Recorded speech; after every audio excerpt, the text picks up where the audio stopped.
नमस्कार मित्रों, मैं सुरेश जंगीड फिर से आपका स्वागत करता हूं एक नए वीडियो के साथ। और मित्रों, आज हम जानेंगे प्रोनाउन टेबल के बारे में। प्रोनाउन टेबल के बारे में पढ़ने से पहले हम आज ये जान लेते हैं कि प्रोनाउन कहते किसे हैं। तो मित्रों, जैसा कि आप देख पा रहे हैं, ए वर्ड ऐसा एक कोई शब्द दैट इज़ यूज्ड जिसका उपयोग किया जाता है इन प्लेस के स्थान पर ऑफ नाउन किसी संज्ञा के। कोई भी संज्ञा है, यदि उस संज्ञा के स्थान पर यदि हम कोई दूसरा शब्द प्रयोग कर पाएँ तो वही प्रोनाउन कहलाता है, सर्वनाम कहलाता है। तो अब हमारे सामने बात यह आती है कि जैसा कि कल हम पढ़ चुके थे कि पर्सन कितने प्रकार के होते हैं, तो आज उन्हीं पर्सन्स के अंडर में हम प्रोनाउन टेबल को जानेंगे।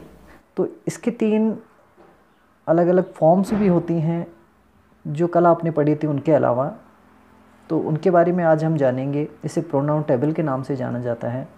और ये प्रोनाउन टेबल, चाहे आप ग्रामर का कोई भी पोर्शन उठा के देखें, उसमें आपको इनके फॉर्म्स अवश्य नज़र आएगी, निश्चित रूप से नज़र आएगी।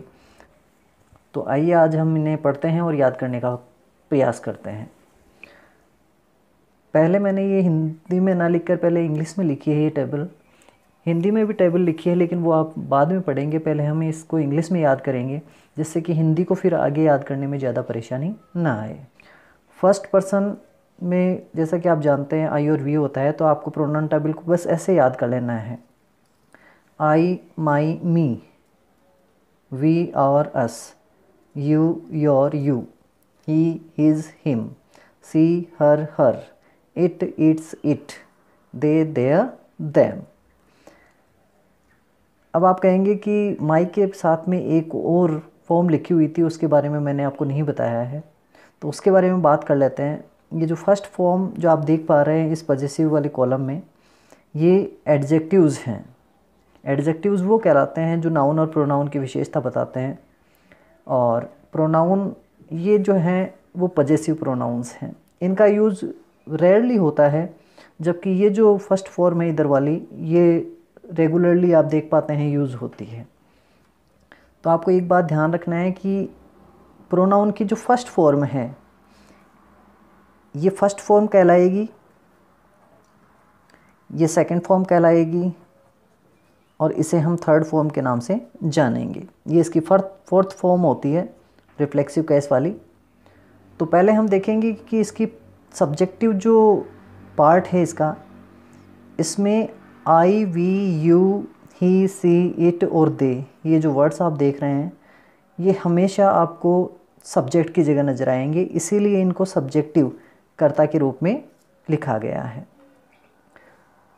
ये जो दूसरी फॉर्म है पजेसिव की, पजेसिव का मतलब होता है संबंध या फिर अधिकार जताना। तो माई मीन्स मेरा, जैसे आप पढ़ते हैं, और हमारा, योवर तुम्हारा, हिज उसका, हर उसका, इट्स इसका और देयर उनका। ये एक दूसरे से किसी चीज़ का संबंध बताते हैं। जबकि थर्ड जो है ऑब्जेक्टिव, ये कर्म के लिए उपयोग होता है। कर्म जिसे आप ऑब्जेक्ट कहते हैं। जब आप सेंटेंस पढ़ेंगे तो सब्जेक्ट, वर्ब और बाद में आता है ऑब्जेक्ट, तो उन ऑब्जेक्ट्स की जगह आपको इन्हीं फॉर्म्स में से कोई फॉर्म ज़्यादातर मिलेगी। यदि नाउन होगा तो वहाँ नाउन होगा ही, यदि नाउन नहीं है तो फिर उन नाउन की जगह इनमें से कोई फॉर्म वहाँ पे आप देख पाएंगे। फोर्थ है रिफ्लेक्सिव फॉर्म है। ये इस बात को निर्धारित करता है कि कर्ता के द्वारा कही गया काम उसके खुद के ऊपर प्रभाव डाल रहा है। जैसे I washed my clothes myself, मैंने अपने कपड़े खुद धोए। इसका तात्पर्य ये हुआ कि वो कपड़े मेरे खुद के द्वारा धोए गए हैं। तो आप ज़्यादा परेशानी न फील करें, आपको केवल पहले इसे याद कर लेना है टेबल के रूप में। और मैं आपको रिकमेंड करूँगा कि आप ये फॉर्म और ये थर्ड फॉर्म, इन 3 फॉर्म्स को पहले याद करें सारी मिलाकर। तो आई, माई, मी, वी और us, you, your, you, he, his, him, she, her, her, it, its, it, they, their, them. जब पहले आप ये याद कर लेंगे तो फिर आप ऑटोमेटिकली ये सेल्फ और सेल्विज जोड़ पाएंगे, क्योंकि एक वचन कर्ता होता है उसके साथ सेल्फ जुड़ता है, और जो बहुवचन कर्ता होते हैं उनके साथ सेल्विज को क्या किया गया है, जोड़ा गया है। ये निजवाचक कहलाते हैं। निजवाचक का मतलब खुद के लिए।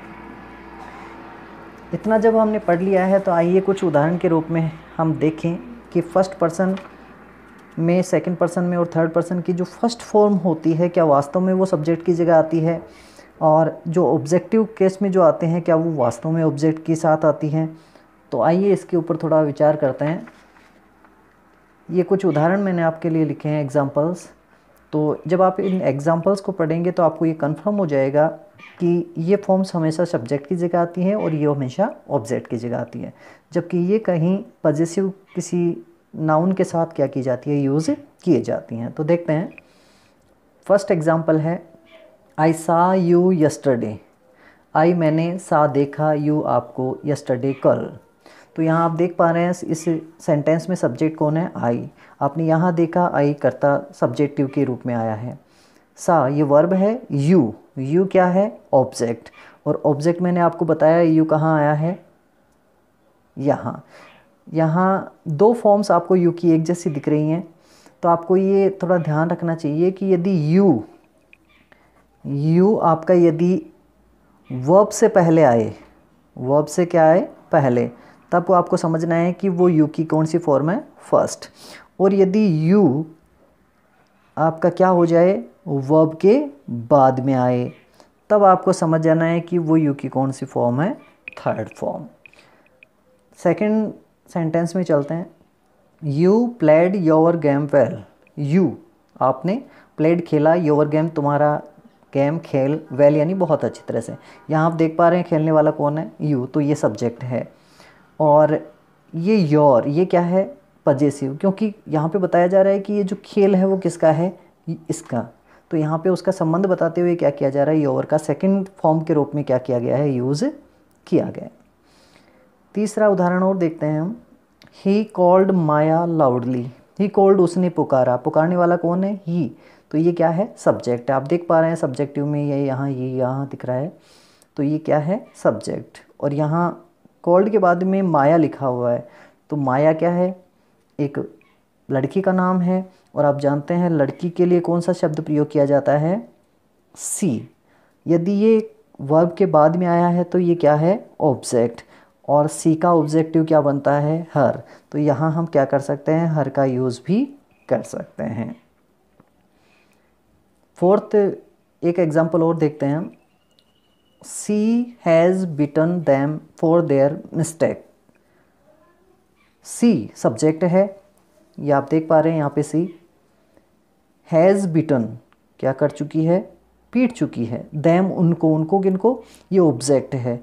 तो ऑब्जेक्ट आप देख पा रहे हैं, दैम की फॉर्म ये यहाँ रही, ये ऑब्जेक्टिव में आई है। ये कॉलम आप देख पा रहे हैं, अच्छी तरह से समझ पा रहे हैं।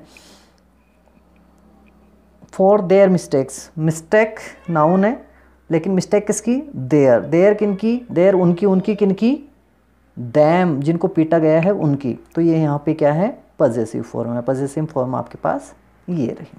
तो इस प्रकार से आज हमने जाना कि प्रोनाउन टेबल में सब्जेक्टिव, ऑब्जेक्टिव, पजेसिव और रिफ्लेक्सिव केस के फॉर्म्स क्या क्या होती हैं।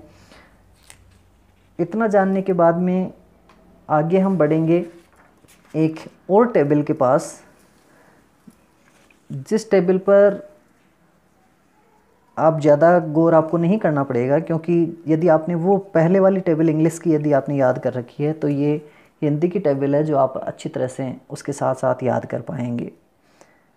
तो ये टेबल आपको इसी में मदद करेगी कि आप हिंदी से इंग्लिश में ट्रांसलेशन और इंग्लिश से हिंदी में ट्रांसलेशन कैसे करेंगे।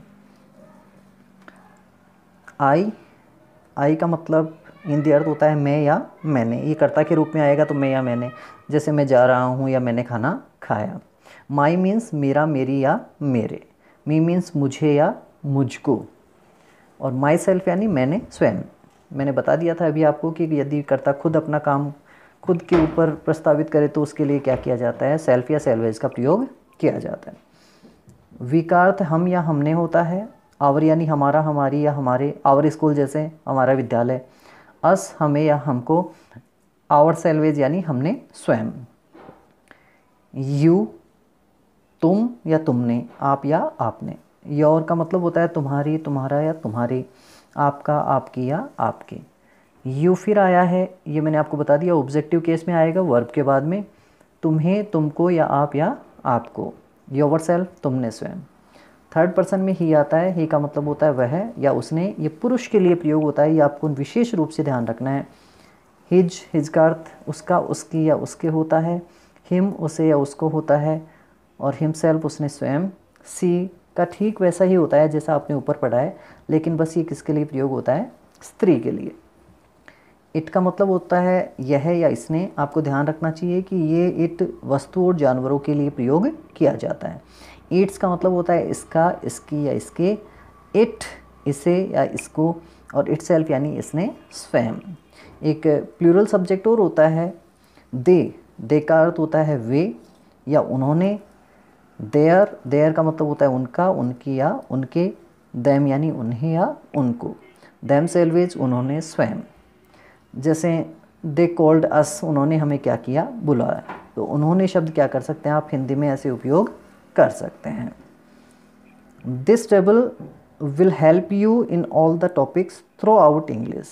यदि आप अंग्रेजी में किसी भी टॉपिक के ऊपर यदि पढ़ना चाहते हैं, याद करेंगे, तो ये टेबल आपको उसको याद करने में, पढ़ने में, समझने में निश्चित रूप से लाभदायक होगी।